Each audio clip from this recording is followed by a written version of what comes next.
एक माणूस एका हॉटेलमध्ये यायचा आणि जेवण करायचा, गर्दी असल्यामुळे तो पैसे न देताच निघून जायचा।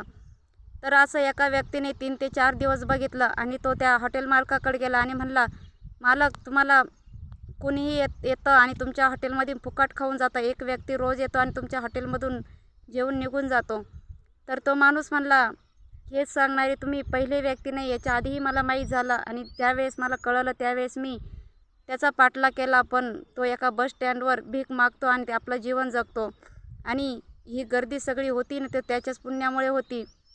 तर तो माणूस म्हणला, कसं काय? तर त्याने सांगितलं की मी त्याला बघितलेलं आहे, तो रोज रेस्टॉरंटच्या बाहेर म्हणजे हॉटेलच्या बाहेर राहतो आणि देवाला प्रार्थना करतो की या हॉटेलमध्ये गर्दी जास्त होऊ दे, जेणेकरून मी पोटभर जेवण करून जाईन। तर सांगायचं एकच आहे, मदत करणाऱ्याचे हात देव कधीच रिकामे ठेवत नाही, बरोबर आहे की नाही?